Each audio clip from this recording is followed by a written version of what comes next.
Demain, lundi, il se tiendra à Djiglo, dans l'ouest de la Côte d'Ivoire, le deuxième conseil des chefs traditionnels des communautés de Côte d'Ivoire et du Libéria. Cette rencontre se tiendra en présence des chefs d'État des deux pays, Alassane Ouattara et Ellen Johnson Sirleaf.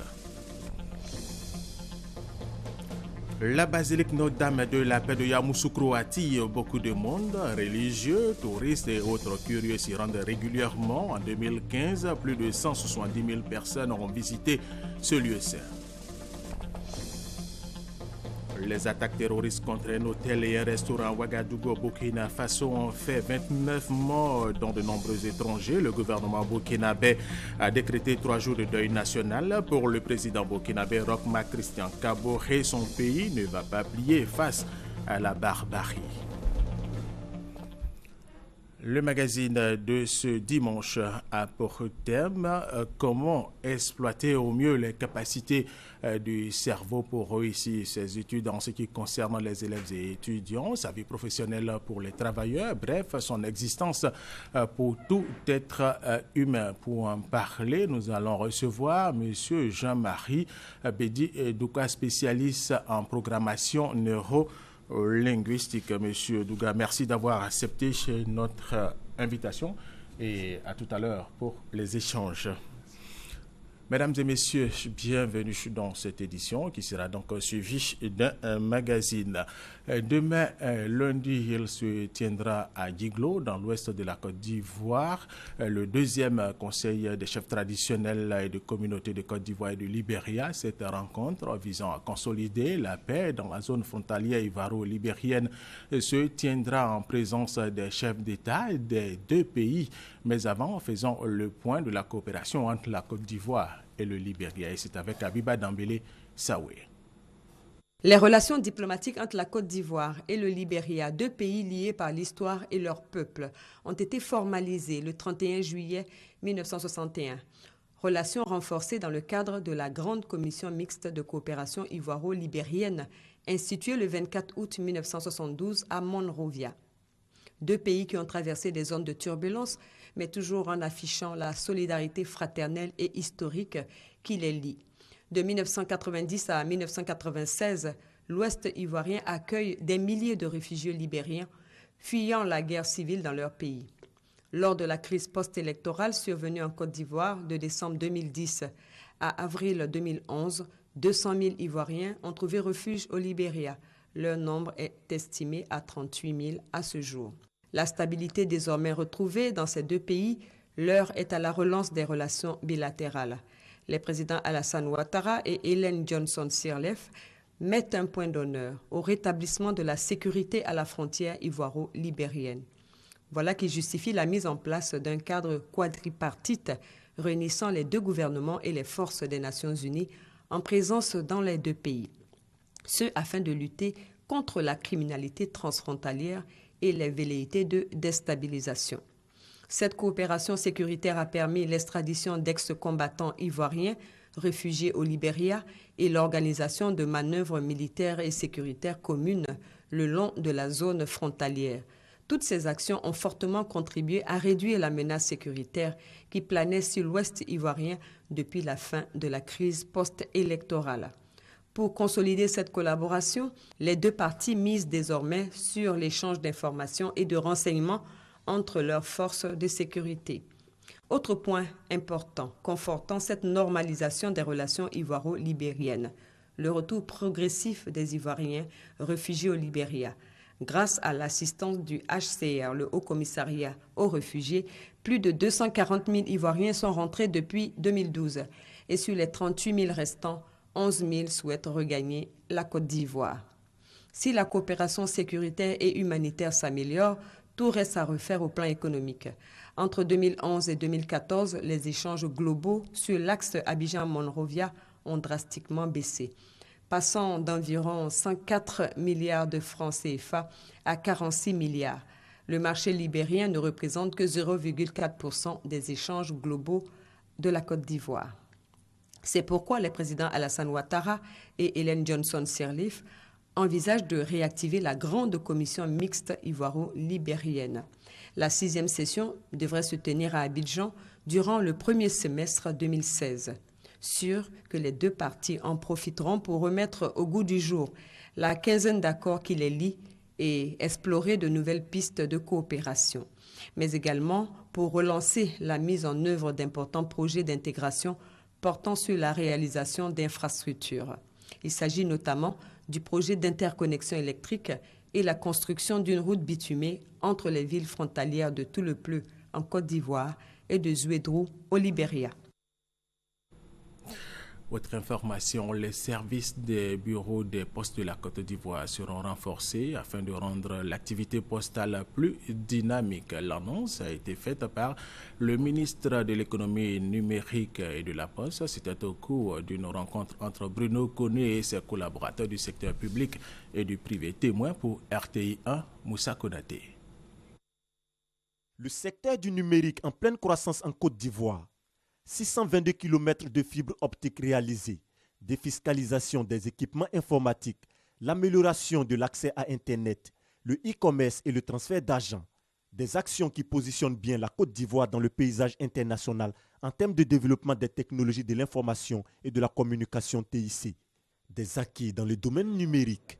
La tutelle veut développer d'autres secteurs, à savoir la Poste. Il est question de renforcer les services afin de rendre la Poste plus dynamique et compétitive. Nous devrons rafraîchir l'image de la Poste, ce qui s'appelle l'identité visuelle de la Poste. Nous allons ensemble y travailler, faire en sorte que les guichets présentent un meilleur visage, que les guichets soient plus avenants. Nous allons évidemment faire en sorte que nos bureaux de poste soient plus attirants. C'est important. Le message est bien perçu. La direction générale de la Poste prête à relever le défi. Nous sommes en train de préparer un certain nombre de produits nouveaux. Il y a le courrier hybride sur lequel nous fondons beaucoup d'espoir. Le courrier express international qui est déjà lancé, que nous allons renforcer. Il y a aussi la machine à franchir de nouvelle génération qui va venir remplacer les machines déjà installées dans les entreprises. La Côte d'Ivoire est à un niveau de maturité dans le domaine du numérique. Le pays est même passé du ministère de la Poste et des TIC au ministère de l'économie numérique et de la Poste. L'ambition est d'aller vers une société de production d'emplois et de richesses à partir des TIC. La conférence des évêques catholiques de Côte d'Ivoire tiendra sa 102e assemblée plénière du 18 au 24 janvier dans le diocèse de Daloa. Le thème « Famille comme lieu d'éducation à la vie et à la paix ». Cette rencontre verra la participation des 15 diocèses que compte la Côte d'Ivoire. Grâce Kando. Mariage forcé, couple disloqué, pauvreté, violence sexuelle, les évêques de Côte d'Ivoire n'en veulent plus. Pour apporter sa contribution à la lutte contre ces maux qui minent la cellule familiale, la conférence des évêques catholiques de Côte d'Ivoire décide de se réunir à Daloa pendant une semaine. Thème central, famille comme lieu d'éducation à la vie et à la paix. L'institution familiale pour l'Église, pour tous les pasteurs, pour tous les croyants, c'est une institution divine et donc c'est une valeur qui demeurera pour toujours. Et donc nous avons le droit et le devoir de défendre cette institution familiale. On n'a jamais de solution miracle. On ne fait que mettre l'homme, la femme sur une piste de réflexion et sa conscience l'amènera à prendre une décision.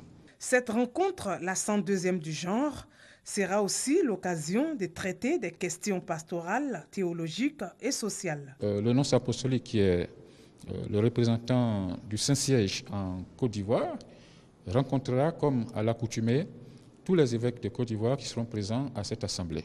Et c'est beaucoup de travaux en plénière que d'autres préoccupations de l'Église, de la vie des évêques qui seront abordées. L'assemblée plénière des évêques se tiendra du 18 au 24 janvier prochain. Elle verra la participation de tous les diocèses de Côte d'Ivoire.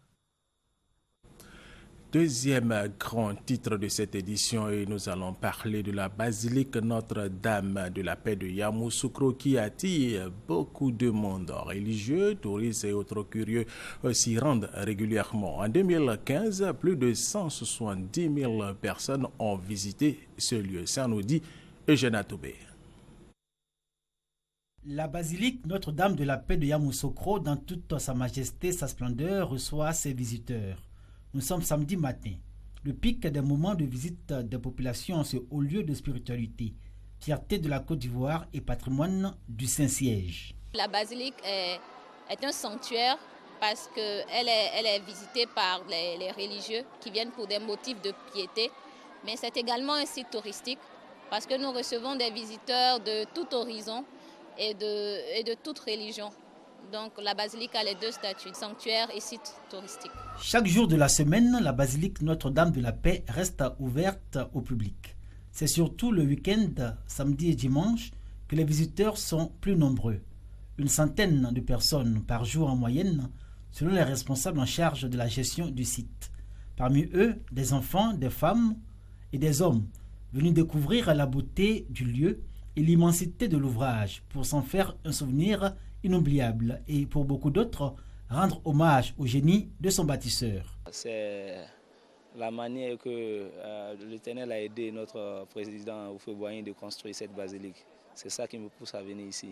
Voir comment Dieu les a utilisés pour essayer de déposer ces magnifiques trucs sur la terre. C'est vraiment quelque chose d'incroyable, de tout à fait exceptionnel. C'est assez magique. Si la basilique de Yamoussoukro, réplique de Saint-Pierre de Rome, attire par son gigantisme, frappe et séduit par son luxe satrapesque à l'intérieur, elle reste toutefois fidèle à sa vocation spirituelle. Une bonne partie de ceux qui fréquentent les sanctuaires avec assiduité reste la communauté catholique, fidèle venue pour la messe ou en pèlerinage, dans une démarche de piété et d'approfondissement de leur foi. Nous venons et notre Père évêque vraiment nous enseigne. C'est purement spirituel parce qu'un homme qui vit sans la spiritualité, sans la foi en Dieu, vraiment est vulnérable. Nous avons deux choses ici. Il y a la beauté, côté artistique et côté spirituel. Les artistes, ce qu'ils ont mis, l'architecte, ce qu'ils ont mis en place, c'est ça qui attire les gens et qui dirige aussi leurs esprits vers le côté spirituel. Surtout en cette année où nous vivons l'année de la miséricorde divine. Fidèles, pèlerins, visiteurs et touristes ressortent toujours des sanctuaires de la basilique Notre-Dame de la Paix de Yamoussoukro avec un double bénéfice. D'abord, celui d'avoir puisé à la source de l'amour et de la paix. Ensuite, la découverte de l'histoire de la construction de cet ouvrage dédié à la gloire de Dieu et d'un homme, Houphouët-Boigny, grâce à qui cette basilique a été construite. Un lieu saint à visiter et à revisiter. Tout à fait autre chose. Je vous invite à faire un tour dans les maquis et restaurants, des maquis et restaurants prisés par les Ivoiriens ou tous ceux qui vivent en Côte d'Ivoire. La particularité de ces maquis et restaurants, c'est que ce sont des espaces à ciel ouvert. Godefroy Okambawa, Franck Wadio. Un début de week-end entre amis. Mais Gaston, cinquantenaire, se découvre depuis quelque temps déjà une passion. Passer le temps avec ses proches dans cet espace à ciel ouvert, plus tranquille selon lui. Ces espaces de détente, des maquis plein air sont prisés. Espaces de convivialité pour échanger entre amis ou en famille. À notre âge, comme je le vois, il n'est pas normal d'aller dans un maquis fermé et puis avec la musique. Quand on se retrouve en bas d'un arbre, ça dit qu'il y a un coin un peu ouvert pour l'ambiance, pour que entre nous les parents, on cause. Ici c'est un plein air, on reçoit plus d'air frais et plus de deux, on se comprend mieux. Parce qu'avec les endroits, les maquis où il y a du bruit, on n'arrive pas à s'entendre. Et puis pour les oreilles, ça fatigue. On a d'abord du vent, et en plus du vent, on a la maman à côté qui fait à manger. Donc en fait, on a un service quand même sur place. Le vent, ce n'est pas un service, c'est naturel. Mais on a à manger, on a un peu à boire. Et puis on a les copains, on s'amuse, on bavarde, on échange. Des espaces à ciel ouvert, une tendance qui prend aujourd'hui de l'ampleur dans le district d'Abidjan. Et ce ne sont pas les tenanciers qui vont s'en plaindre. Bon, ils se retrouvent jusqu'aux environs de 18 h. Il y a l'ombre qui est là, ça leur permet de se reposer, de se retrouver. Et puis bon, consommer au maximum. Les maquis et restaurants en plein air, désormais une destination privilégiée. Quelques verres entre amis dans une atmosphère de quiétude, rien de mieux pour aborder une semaine de dur labeur.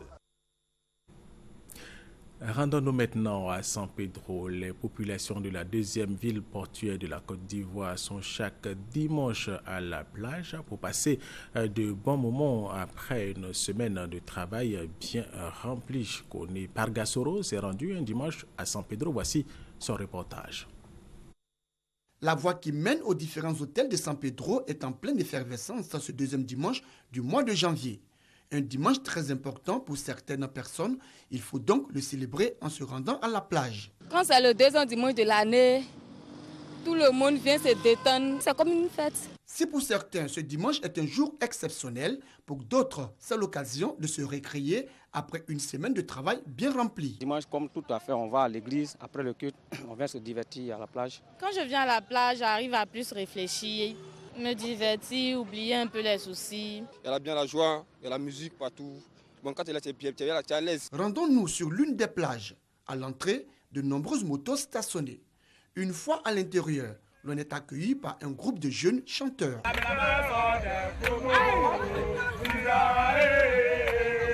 Une ambiance qui pousse ces jeunes filles à inviter leurs partenaires à les rejoindre. Non loin d'elles, on prend des forces. Ailleurs, on s'est fait une beauté. Sur la plage, il y a du monde. Enfants, jeunes, personnes âgées, célibataires, mariés, tous sont présents pour un même but. Profiter de la plage. Aujourd'hui, à ce moment, j'ai eu l'envie de venir à la plage pour m'amuser parce que l'année 2016 m'a trouvé, c'était une joie. La plage est bien entretenue, que ça me plaît beaucoup de venir m'amuser avec ma petite Annie. Ce grand rendez-vous à la plage, une opportunité pour commerçants, vendeurs de lunettes et photographes de se faire un peu de sous. On peut y voir des personnes marcher dans le sable, d'autres s'adonner au sport. Quand certaines consultent le téléphone portable en vue d'apprécier les photos prises.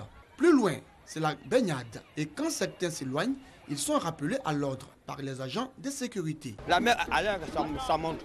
On va les laisser aussi nager comme ils veulent. C'est trop dangereux. Sous ces rochers, une buvette entretenue par le jeune Marius Lunéa. Des rochers qu'il fait appeler rochers de l'amour. Marius entend coûte que coûte nous fait découvrir d'autres secrets dans le couloir de bonheur. C'est un couloir où on expose les chaises quand la marée est basse. Vous pouvez vous asseoir là et consommer. On ne vous gêne pas. Il y a trop de monde, ça ne permet pas de réfléchir, donc il faut un endroit très calme. Ici, c'est propice, quoi. Dans tous les cas, les populations de la deuxième ville portuaire de Côte d'Ivoire profitent bien de leur dimanche sur cette plage.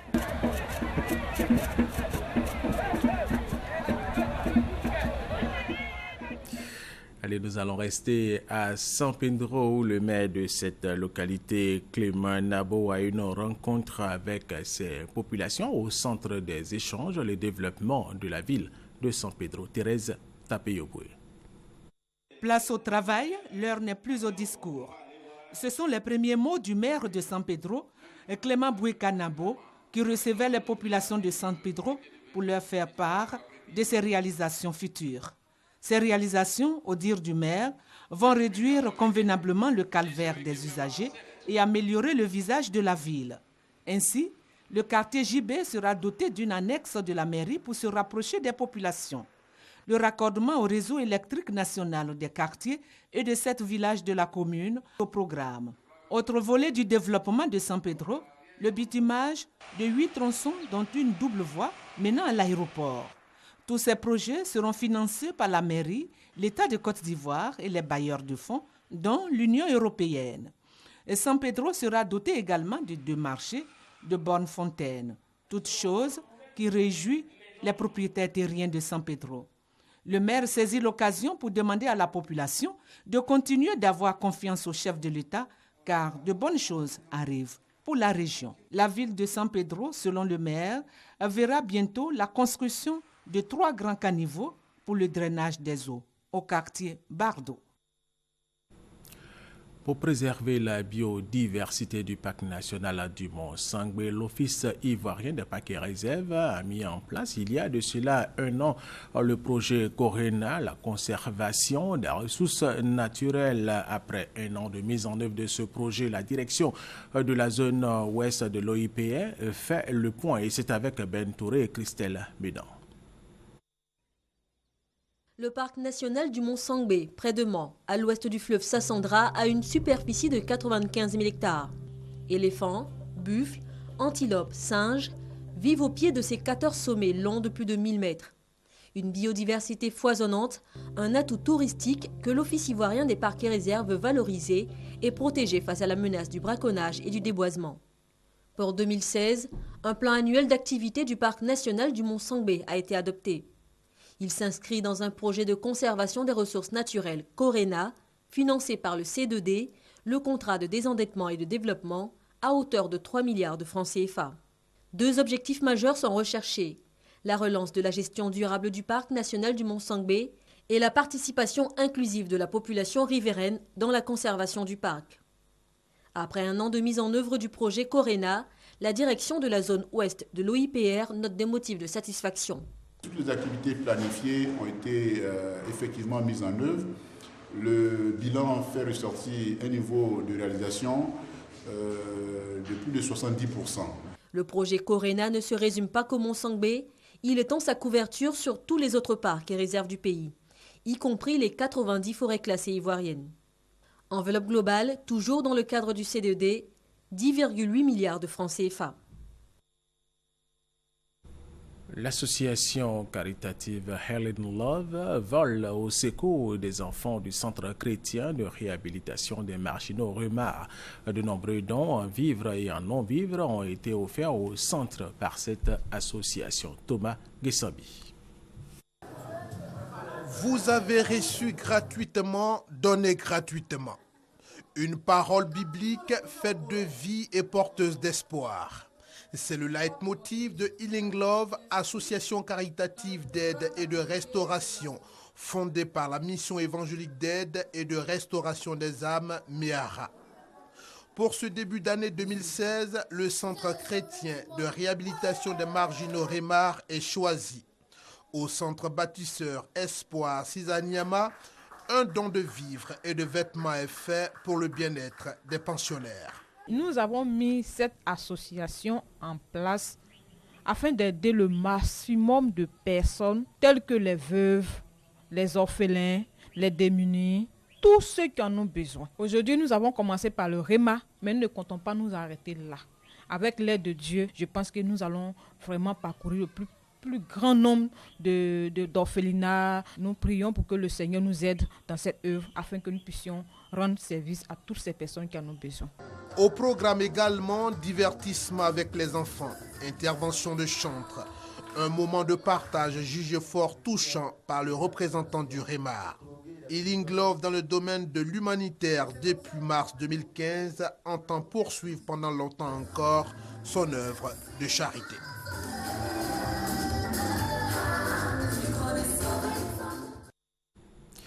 Ici à Abidjan pour une rééducation. Après sa blessure au genou, l'international footballeur ivoirien Max Gradel a fait parler son cœur en venant en aide à un petit garçon atteint d'une tumeur à l'œil droit. Anne-Marie Guesson. Le petit Jean-David, âgé de 2 ans, et sa famille ont vécu des moments difficiles avec cette tumeur à l'œil droit de l'enfant. Une histoire bien triste qui va pourtant connaître un dénouement heureux grâce au sociétaire de Bournemouth, Alain Max Gradel. Et c'est la magie des réseaux sociaux qui va encore opérer, car c'est en naviguant en septembre dernier sur Internet que Gradel tombe sur l'image du petit Jean-David. Sa mère, Philomène Abouadio, cherche de l'aide pour son opération. La réaction de l'international ivoirien ne se fait pas attendre. Entre en contact avec la famille, il prend en charge les soins et l'opération de l'enfant. 3 mois plus tard, et après de multiples interventions chirurgicales, le petit Jean-David reprend goût à la vie et redonne ainsi le sourire à sa famille.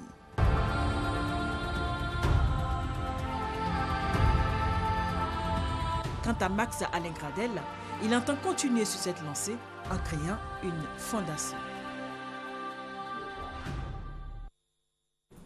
Allez, là, on peut dire merci à Alain Max Gradel. Et nous avons changé de sujet, fait de la scolarisation de la jeune fille une priorité. Telle est la mission que s'est assignée le conseil régional du Ouorodougou. Il a remis plusieurs manuels scolaires et un important lot de matériel informatique aux élèves de la première promotion du lycée moderne de jeunes filles de Séguéla.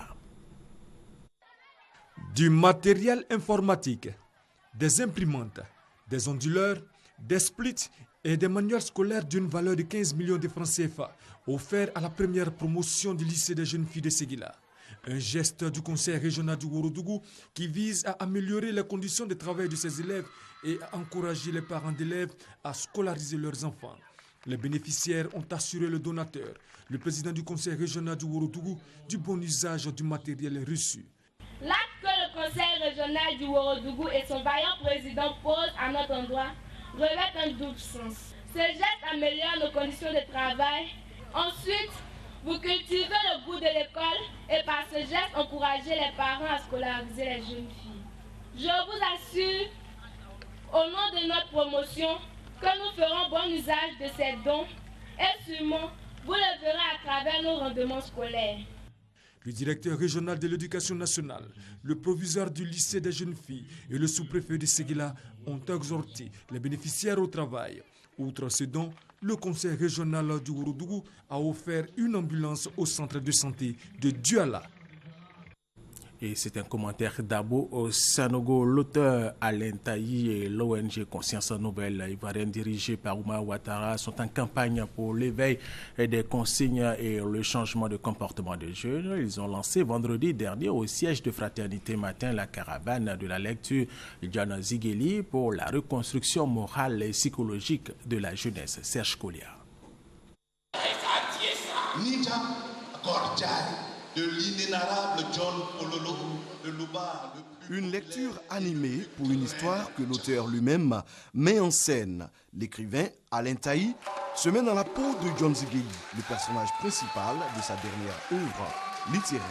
Le message de reconstruction morale et psychologique de la jeunesse contenu dans ce livre ne pouvait pas être mieux véhiculé. Il y a une réalité de la vie qui est dedans, que chaque enfant du ghetto rêve. On est né dans le ghetto, c'est parce qu'on n'a pas le choix. Mais tout enfant du ghetto veut sortir du ghetto. Un Zigueli, c'est celui qui est parti de rien, qui a envie d'arriver à un niveau. Ce spectacle donne le ton de la caravane du livre John Zigueli. Elle va sillonner, comme l'a indiqué Gira, qui est principal coordonnateur, les 13 communes du district d'Abidjan, avant de parcourir les autres localités de la Côte d'Ivoire. Le COGEDA, le Conseil des jeunes du district d'Abidjan, adhère au concept, mais c'est surtout l'ONG Conscience Nouvelle Ivoirienne, dirigée par Ouattara Oumar, qui entend s'appuyer sur ce roman pour amener les jeunes à un changement de mentalité. Durant toutes les étapes de cette caravane, l'ONG va donner des livres aux jeunes, mais également l'ONG va permettre à ces jeunes de soit initier des projets qu'elle va soutenir, soit de les former à l'entrepreneuriat. Le lancement de la caravane du livre John Zigueli, édité par Fratmat Édition, a été aussi marqué par une opération don de sang. En Sierra Leone, 109 personnes susceptibles d'avoir été en contact avec le nouveau cas d'Ebola, une étudiante décédée mardi dernier, ont été placées en quarantaine. Crainte et désolation chez les habitants de Freetown, capitale de la Sierra Leone. Ils viennent d'apprendre qu'un nouveau cas d'épidémie à virus Ebola a été détecté par l'Organisation mondiale de la santé, OMS. Une nouvelle angoissante pour ces habitants qui croyaient être définitivement débarrassés de cette épidémie qui a fait des milliers de victimes dans le pays. Ils ont identifié un cas après un test sur une personne décédée.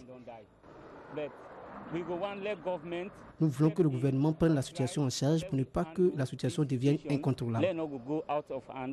Selon l'OMS, il s'agit d'une étudiante de 22 ans, Marie Diallo, décédée le 12 janvier à Magbouraka, dans le nord du pays.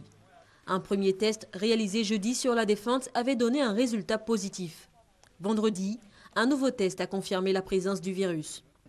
Et pourtant, l'OMS avait déclaré la fin de l'épidémie en Afrique de l'Ouest 24 heures plus tôt. Une situation alarmante pour les populations qui se demandent quand prendra fin ce cauchemar. En 2 ans, l'épidémie d'Ebola a fait plus de 11 300 morts sur plus de 28 600 cas recensés en Afrique de l'Ouest. Un commentaire de Christelle Ménon. Le coup d'envoi du CHAN 2016, le championnat d'Afrique des nations de football, a été donné hier samedi à Kigali, la capitale rwandaise. La Côte d'Ivoire est dans le groupe A avec le Rwanda, le Maroc et le Gabon. En match d'ouverture, malheureusement, la Côte d'Ivoire a été battue par le Rwanda. C'est sur un coup franc à 22 mètres du but de Badra Ali que les Rwandais ont trouvé l'ouverture à la 15e minute. Le ballon bien travaillé d'Emery Mbasenge contourne le mur ivoirien et trompe Badra Ali, le gardien de but ivoirien. Un petit but qu'ils ont su protéger jusqu'à la fin de la partie. Les éléphants, manquant de mordant en attaque, ont même été au bord du chaos lorsque l'arbitre accorde un penalty au Rwandais à la 60e minute. Mais Badra fait échec au tireur rwandais. La dernière demi-heure sera plutôt à l'avantage des protégés de Michel Dessuyé. Prompt à remonter le ballon, mais n'arrivant pas à porter le danger devant Eric Ndaïchimier. Finalement, moins sollicité que son vis-à-vis ivoirien. 1-0 pour le Rwanda qui débute bien son CHAN. Côté ivoirien, il faudra battre le Maroc mardi pour se relancer dans la course au second tour.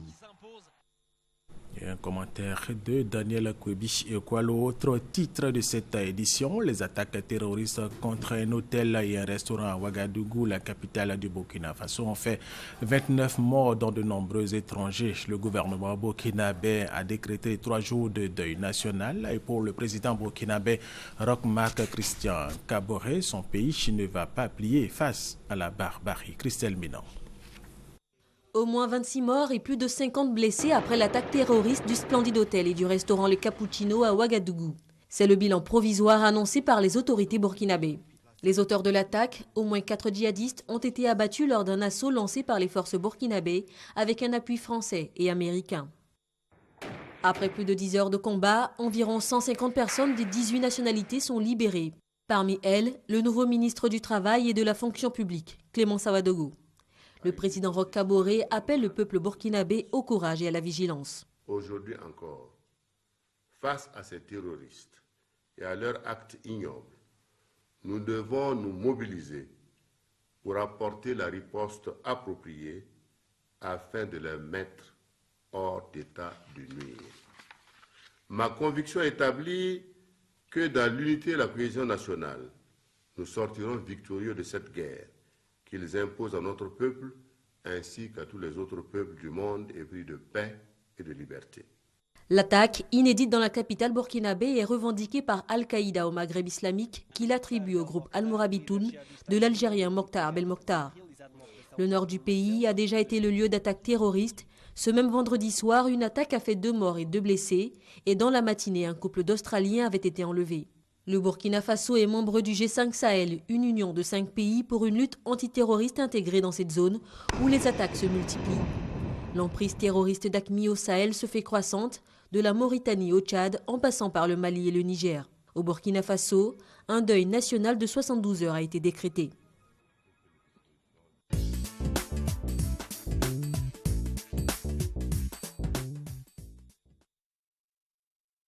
De ce dimanche a pour thème comment exploiter au mieux les capacités du cerveau pour réussir ses études en ce qui concerne les élèves et les étudiants, sa vie professionnelle pour les travailleurs, bref, son existence pour tout être humain. Pour en parler, nous recevons M. Jean-Marie Bébi Douga, spécialiste en programmation neuro-linguistique. Monsieur Douga, merci d'avoir accepté notre invitation. Avant notre entretien, nous allons suivre ensemble ce reportage d'Alexis Ouedraogo sur le fonctionnement du cerveau. Il a la taille et l'apparence d'un petit chou-fleur. Mais grâce à lui, nous pouvons penser, parler, planifier, imaginer. Le cerveau, c'est près de 86 milliards de cellules nerveuses. Il possède 2 hémisphères cérébraux qui s'occupent chacun d'un côté du corps avec un contrôle croisé. L'hémisphère droit s'occupe du côté gauche du corps et l'hémisphère gauche du côté droit. Chacun de ces hémisphères dépliés serait aussi grand qu'une pizza. C'est d'ailleurs pour cela qu'il est obligé de se replier sur lui-même pour tenir dans le crâne humain. Le cerveau, c'est un peu la tour de contrôle de l'organisme. Lorsque l'on se blesse, le message né au niveau de la peau gagne la moelle épinière, puis le cerveau. C'est alors que l'on ressent la douleur. Le cerveau, c'est le centre de décision et d'exécution de l'organisme.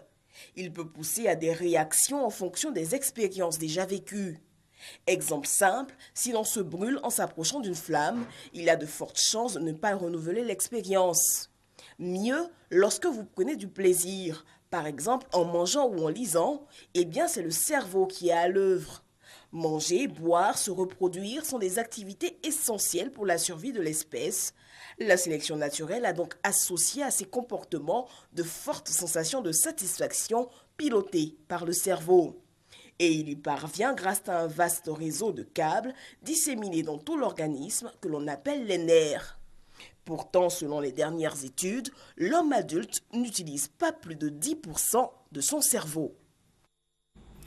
Monsieur Douga, l'homme adulte n'utilise pas plus de 10% de son cerveau, les capacités de son cerveau. Nous allons y arriver. Le neurolinguiste, c'est qui d'abord? Merci, M. Alvo Assa. Avant de définir ce que c'est qu'un spécialiste en programmation neurolinguistique, il faut savoir ce que c'est que la programmation neurolinguistique. Et c'est quoi? C'est une science qui a développé des techniques centrées sur le fonctionnement normal du cerveau pour optimiser les performances de celui-ci en vue d'améliorer nos capacités intellectuelles, physiologiques, émotionnelles et même spirituelles. Voilà un peu ce que c'est que la PNL. Et donc, le spécialiste en programmation neurolinguistique, c'est celui-là qui maîtrise ces techniques de fonctionnement du cerveau en vue de les appliquer dans des domaines tels que l'enseignement, l'apprentissage, le relationnel, etc. Alors, très bien. Alexis Ouedraogo, tout à l'heure, a parlé de potentiel du cerveau. Et cela correspond à quoi? Je voudrais que vous reveniez un peu là-dessus. Alors, il faut dire que quand nous naissons, le cerveau contient certaines qualités, que ce soit au niveau intellectuel, la mémoire, le jugement, le raisonnement, au niveau émotionnel, le calme, la maîtrise de soi, la confiance en soi. Tous ces éléments sont ancrés dans le cerveau et nous naissons avec. Donc tout cela constitue le potentiel du cerveau. Et donc quand nous naissons, ce potentiel peut être partiellement activé ou à l'état latent. Donc l'éducation et l'environnement devront développer tout le potentiel humain. Alors, comment est-ce qu'on peut se rendre, vous avez éducation, environnement, comment est-ce qu'on peut se rendre compte de ces capacités? Alors, tout à fait, il faut dire que les capacités sont issues du potentiel. Voilà. Le potentiel, c'est l'ensemble de nos possibilités. Voilà. Et les capacités, c'est le potentiel qui a été actualisé, qui a été éveillé. Alors, pour se rendre compte de ces capacités, on va observer nos comportements, nos habitudes dans la vie courante. Il y a des actions, des activités que nous réussissons facilement, aisément, et qui profitent à l'humanité, à la communauté. Par exemple, vous verrez que quelqu'un qui a la capacité, la maîtrise vocale pour chanter, la personne va composer des chants, va chanter souvent, et les gens vont apprécier. Voilà. Cette personne fait montre de capacité au niveau du chant. Voilà. Au niveau même de ceux qui font la montre de capacité au niveau de la médecine. Quand par exemple au village ils soignent une blessure, mais ils verront que cette blessure va vite se cicatriser par rapport à celui qui n'a pas la capacité. Même les tresseuses, elles verront par exemple que quand elles tressent une femme, elle a la tête apaisée qui ne fait pas mal, alors que l'autre qui n'a pas la capacité mais qui sait le faire. Quand il finit les tresses, mais la femme a toutes les difficultés pour s'en sortir parce qu'elle a des douleurs. Voilà. Très bien. Alors, comment exploiter ces capacités, M. Douga? Alors, la meilleure façon d'exploiter ces capacités, c'est de faire en sorte que l'instruction, la formation reste dans le cadre de nos capacités. Parce que, bien souvent, on choisit les formations, les filières, pas en relation avec nos capacités. Voilà. On veut par exemple être médecin, on veut par exemple être un danseur, mais est-ce que cela repose sur les capacités naturelles du cerveau? Voilà. Si c'est le cas, on aura satisfaction et aisance dans l'activité. Si ce n'est pas le cas, on aura le stress, l'aigrissement des dents et on aura du mal à être à l'aise dans le travail. On va faire fournir beaucoup d'efforts. Quels sont donc les profils du cerveau? Pour ne pas fournir beaucoup d'efforts, dites-nous les profils du cerveau. Tout à fait. Il faut dire qu'ici, il y a deux catégories. La première catégorisation, c'est la préférence cérébrale. C'est-à-dire que nous avons tous un cerveau, mais notre cerveau ne fonctionne pas de la même façon. Donc, il y a une partie des hommes qui préfèrent le cerveau droit. C'est-à-dire que le cerveau est divisé en deux parties, comme l'a dit Madame Alexis. Oui, Alexis Ouedraogo. Voilà, oui, tout à fait. Oui, deux parties, l'hémisphère droit et l'hémisphère gauche. Et donc, naturellement, il y en a qui utilisent spontanément le cerveau gauche ou bien le cerveau droit, naturellement, et sans le savoir. Et donc, ce qui va faire en sorte que chacun va exprimer naturellement les fonctions qui sont inhérentes à cet hémisphère. Voilà. Et donc, les fonctions, les tâches qui sont inhérentes au cerveau gauche sont les tâches qui demandent de la logique, de la cohérence, de la méthode. Voilà. Et donc, les tâches qui demandent ces fonctions peuvent être bien exécutées par ceux qui sont gauchers du cerveau. En revanche, c'est-à-dire les gauchers, oui, allez-y. Les gauchers du cerveau, c'est-à-dire que l'hémisphère gauche est activé à la naissance, est plus activé que le cerveau droit. Voilà. Donc, la personne aura tendance à agir, à influencer l'environnement à partir des fonctions du cerveau gauche qu'il utilise spontanément. Voilà. Et en revanche, il ne va pas utiliser les fonctions du cerveau droit, voilà, qui sont de l'ordre de l'imagination, de la créativité, de la synthèse et autres. L'imagination, donc le visuel. Voilà. Le futur. Le futur. Oui. Mais le visuel, ça, c'est au niveau sensoriel. Mais ici, nous sommes au niveau cérébral. Donc, il y a une division. Il y a les gauchers et puis les droitiers. Voilà. Maintenant, la deuxième division, c'est au niveau sensoriel. Il y a aussi une préférence sensorielle. C'est-à-dire que nos cerveaux appréhendent l'environnement à partir de nos 5 organes de sens. La vue, l'ouïe, l'odorat, etc. Et donc, chacun a une préférence pour un organe sensoriel. Et donc, il y a des visuels. Il y a des cerveaux qui préfèrent l'enregistrement de l'information visuelle, des images, en fait du non-verbal. Et on les appelle les visuels. Il y a des cerveaux qui préfèrent le toucher, la sensation, le mouvement. On les appelle les kinesthésiques. Il y a des cerveaux qui préfèrent la parole, le langage. On les appelle les auditifs. Et il y a des cerveaux qui préfèrent à la fois l'image et la parole. On les appelle les visuels auditifs.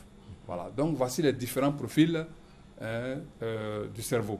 Et donc, l'apprentissage, la communication, le relationnel, tout cela doit être centré sur le fonctionnement naturel du cerveau. C'est-à-dire que le kinesthésique ou le visuel ou l'auditif n'ont pas la même fonction, la même façon d'utiliser ou d'exploiter le cerveau. Justement, alors le kinesthésique, l'auditif et les visuels n'ont pas la même fonction. Alors votre science a permis à des Ivoiriens de pouvoir surmonter un certain nombre de problèmes. Et nous allons suivre ces témoignages recueillis par Michel Mambo. Deux enfants, je les suivais moi-même un peu avec les répétiteurs. J'avoue que ça leur a donné surtout le goût de l'étude alors qu'ils étaient des partisans de moindre effort. C'était vraiment juste 10 de moyenne, se contentant de passer. Ils n'ont jamais doublé, mais vraiment moi je restais sur ma faim parce que je sentais qu'ils avaient des potentiels qui n'étaient pas exploités. La PNL m'a appris quelques techniques de mémorisation très faciles. Comment avoir confiance en moi, m'organiser et toujours persévérer dans les études. Il y avait des exercices pratiques. À travers ces exercices-là, j'arrivais à bien mémoriser facilement, sans beaucoup d'efforts. Et c'est ça aussi qui m'a permis d'aimer le travail. J'ai connu des difficultés d'ordre émotionnel. Et ce programme m'a vraiment aidé, en ce sens que ça m'a permis de reprendre goût à la vie, de surmonter les soucis que je connaissais, parce que je me disais que c'était fini pour moi. Tout était fini, il n'y avait plus espoir. Mais quand je suivi les traitements, ça m'a redonné au goût. J'ai repris espoir, je me suis dit, tout n'est pas perdu. Avec le temps, je peux remonter. Ça a permis de me connaître suffisamment. Je sais qui je suis, par exemple. Je sais que, par exemple, que je suis quelqu'un qui est très émotif, quelqu'un qui est axé sur le passé, quelqu'un qui est presque incrédule. Et ça m'a permis, de me connaissant, de pouvoir adapter mon comportement à cette nouvelle connaissance et de comprendre un peu mon entourage et d'être beaucoup plus tolérant, d'être beaucoup plus flexible dans mon attitude, dans mes rapports avec les gens. Maintenant, au niveau de l'éducation, la PNL, j'ai été boosté. Et ça m'a permis de mieux cadrer mon enseignement. Ça m'a permis de développer mon leadership. Alors, M. Douga, face à certains problèmes que vous venez de voir à l'instant, comme la santé, le crime, le banditisme, que peut faire le spécialiste en programmation neurolinguistique que vous êtes? Rapidement. Merci. Il faut dire que tous les problèmes auxquels sont confrontés l'être humain ont leur solution dans le cerveau. Et on sait par exemple qu'au niveau de la santé, le stress est responsable à 50% au moins des maladies pour lesquelles nous allons à l'hôpital. Et donc la programmation neurolinguistique, développant nos capacités émotionnelles, nous permet de contrôler, permet au cerveau de contrôler totalement le stress. Et donc là, notre possibilité de tomber malade se voit réduite. Voilà, à plus de 50%. Et la Côte d'Ivoire va être émergente à l'horizon 2020. Alors, quelle peut être votre participation? Justement, la programmation neurolinguistique permettra de multiplier par 3 la performance, la puissance du travail des Ivoiriens. Dans tous les secteurs d'activité, hein? Dans tous les secteurs d'activité.